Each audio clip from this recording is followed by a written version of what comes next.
हैं इंडिया आज तक टीवी लाइव आपकी आवाज। सबका स्वागत है। मित्रों,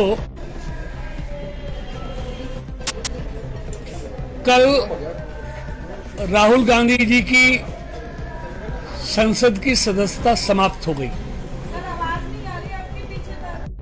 नहीं आ रही? आने नहीं।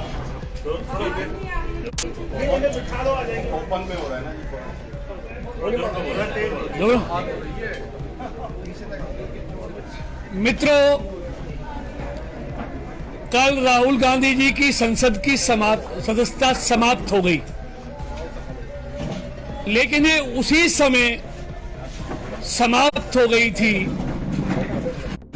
जब सूरत की एक अदालत ने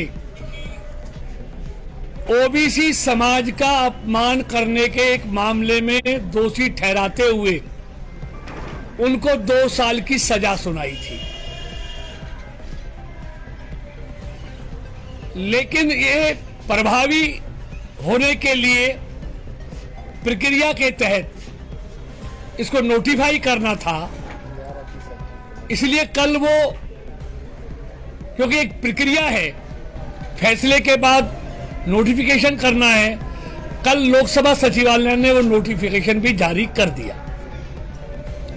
मित्रों, आप जानते हैं रिप्रेजेंटेशन ऑफ पीपुल्स एक्ट 1951 के तहत किसी भी सांसद या विधायक को अगर 2 वर्ष या उससे अधिक की सजा होती है तो स्वयं मोटो उसकी सदस्यता समाप्त हो जाती है और वो तत्काल प्रभाव से समाप्त होती है। तो राहुल जी की सदस्यता समाप्त होने में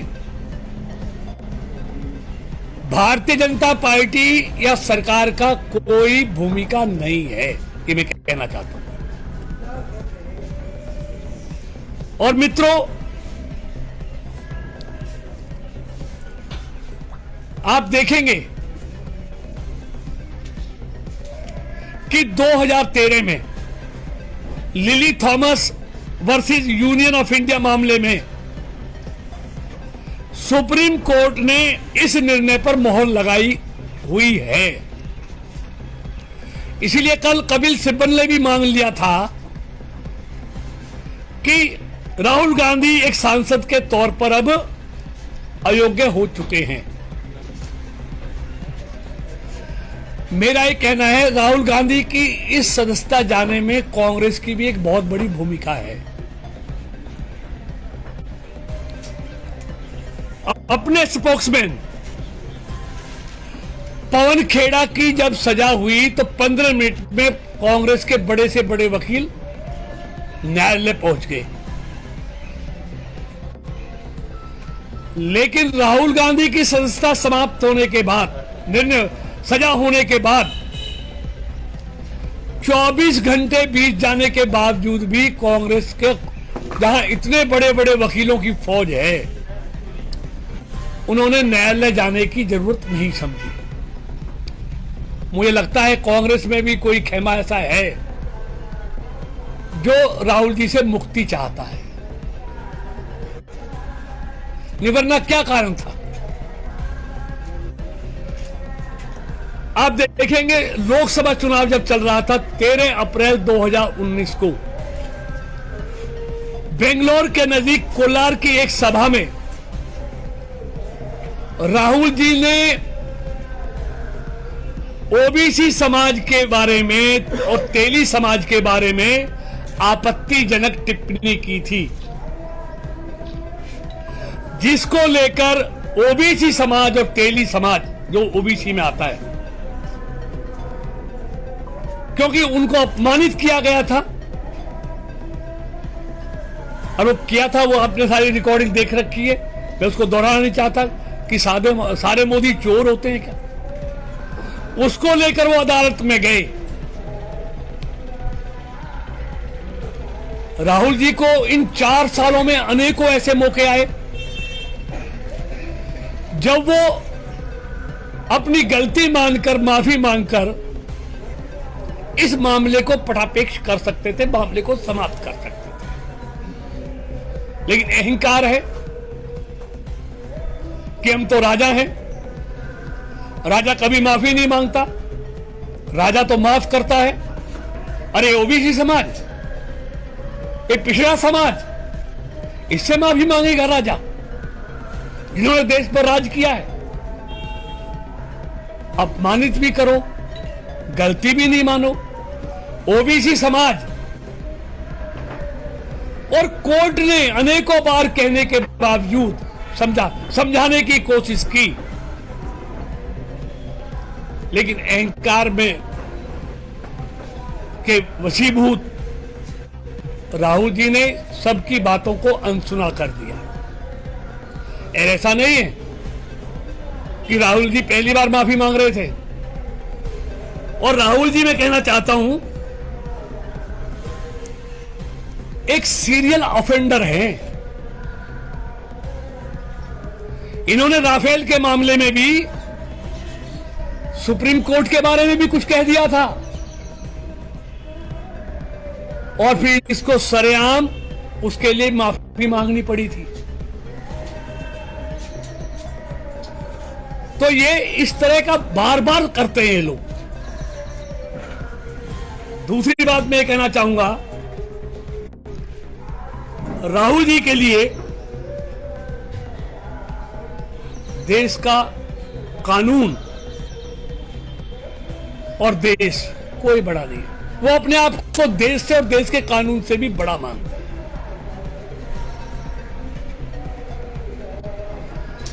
और मित्रों, ये पहली बार नहीं हुआ कि पहली बार किसी संसद सदस्य की संस्था समाप्त हुई है। खुद यूपीए के शासनकाल में 2013 में 4 सांसदों की और 31 विधायकों की सदस्यता समाप्त हुई थी। तब तो इन्होंने किसी को दोषी नहीं ठहराया, तब इन्होंने किसी सरकार का षड्यंत्र नहीं बताया। किसका बताते? सरकार इनकी थी। लेकिन आज किस कानून के तहत किसी न्यायालय ने इनकी सदस्यता समाप्त की है, तो आज इनको षड्यंत्र नजर आता है। जयललिता की सदस्यता गई, आजम खां की सदस्यता गई, अपना दोष किसी ने नहीं माना, सबको उसमें सरकार का षड्यंत्र नजर आता है, मोदी जी का षड्यंत्र नजर आता है।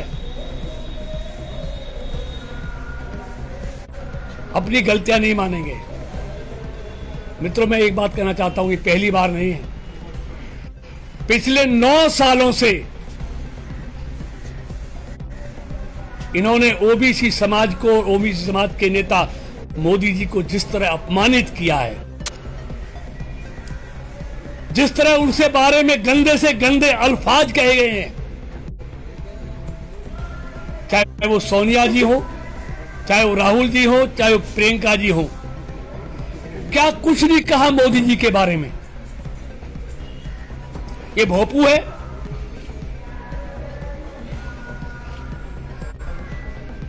ये चोर है, चौकीदार चोर है, मौतों का सौदागर है, जहर की खेती करता है। यानी कि हिटलर और दुर्योधन से भी तुलना मोदी जी की गई। और यही नहीं मित्रों, इससे आगे बढ़ के भी मोदी जी को इन्होंने जेब कतरा तक कहा।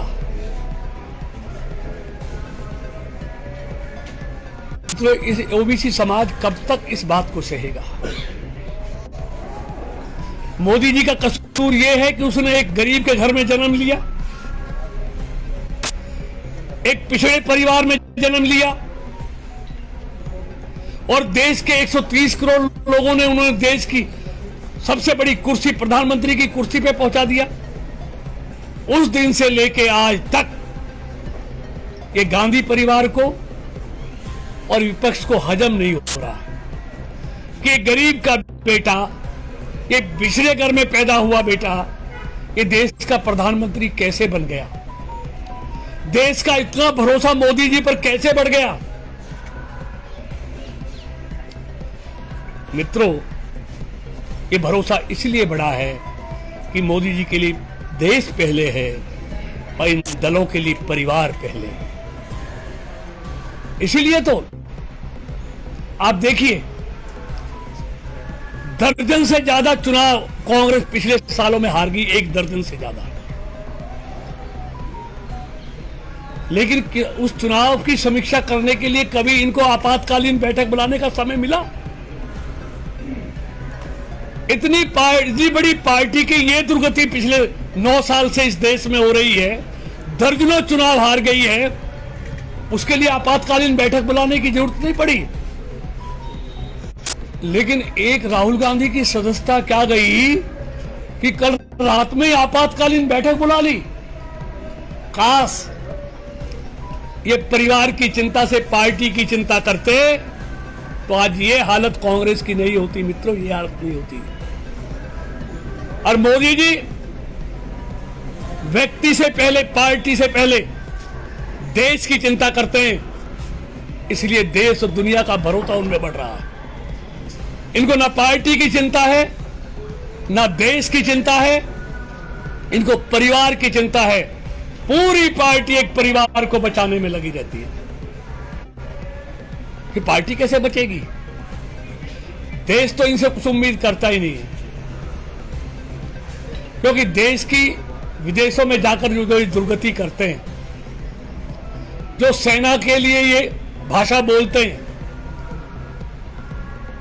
जो संवैधानिक संस्थाओं के बारे में ये करते हैं,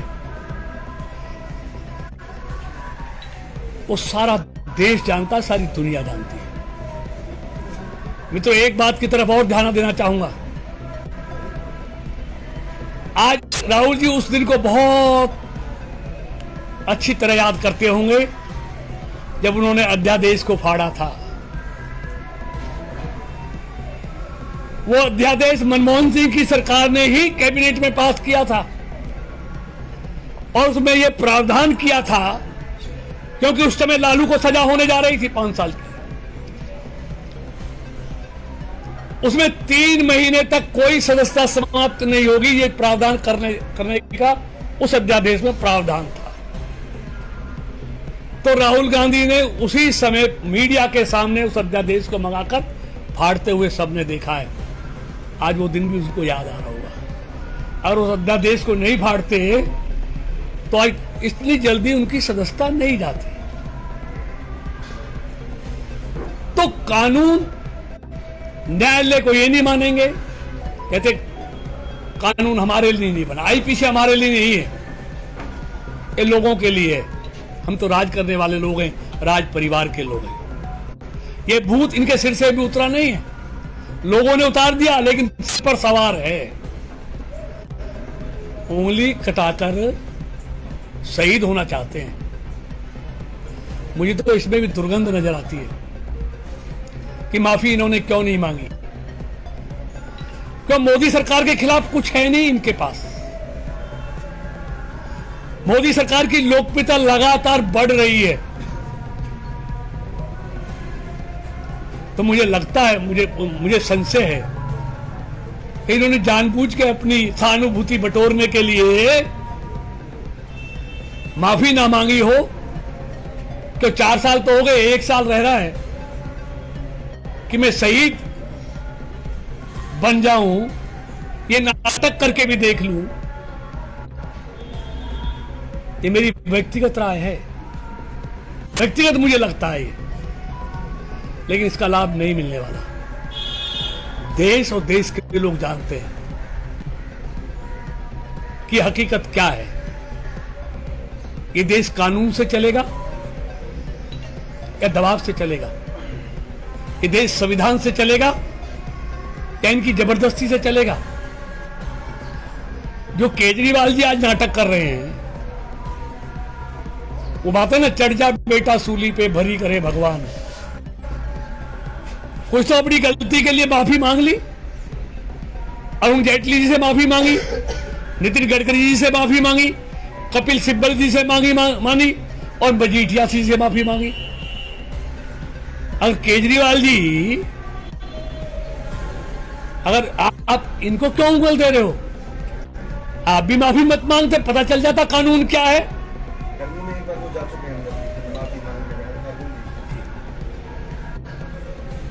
तो एक दूसरे के घर में आग लगाकर तापने वाले लोग हैं।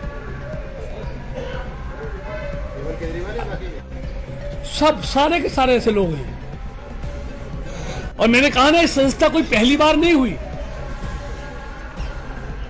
लेकिन हर अपनी नाकामी के लिए, अपने हर गुनाह के लिए इनको फैशन हो गया है कि हर अपनी गलती के लिए टीका मोदी सरकार पर फोड़ना है।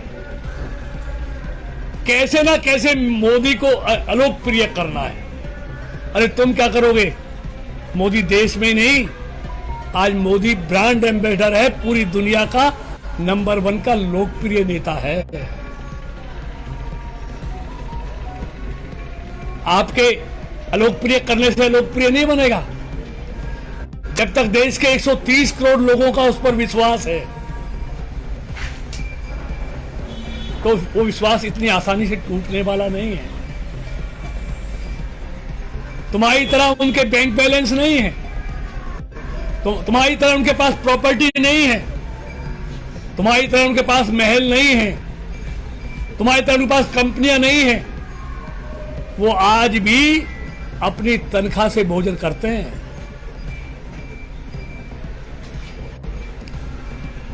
तुम्हारी तरह मोदी सरकार का कोई मंत्री जेल नहीं गया। तो अंत में मित्रों, मैं ये कहना चाहता हूं कि इस देश में आज पहली बार मोदी सरकार के 77 मंत्रियों में से 27 ओबीसी समाज के मंत्री हैं। 60 टोटल संख्या का 60 करोड़ ओबीसी समाज का हिंदुस्तान में रहता है। लेकिन आज ओबीसी समाज के प्रति जितनी घृणा इस राहुल को और इसके गांधी परिवार को हो गई है, मैंने कभी नहीं देखा। ओबीसी समाज का यही दोष है कि वो मोदी के साथ खड़ा है, मोदी के प्रति उसका विश्वास बढ़ा है, मोदी के रूप में ओबीसी समाज अपने आप को गौरवान्वित महसूस करता है। यही कसूर है। इसलिए लगातार ओबीसी समाज को पिछले 9 साल से अपमानित कर रहे हो। कभी जेब कतरा कहते हो, कभी चोर कहते हो, कभी मौतों का सौदागर कहते हो, कभी दुर्योधन कहते हो, कभी हिटलर कहते हो। तो ये अपमान ओबीसी समाज कहां तक सहेगा? आज न्यायालय ने फैसला कर ओबीसी समाज को गौरव से जीने की एक ताकत दी है, अधिकार दिया है। आज वो अपने आप को अच्छा महसूस कर रहा है कि न्यायालय ने हमको अपमानित करने वालों को सजा दी। और मित्रों, में एक बात कहकर अपनी बात को साफ करना चाहता हूं, समय आने दीजिए। ओबीसी समाज इन 9 सालों में किए हुए अपने अपमान का बदला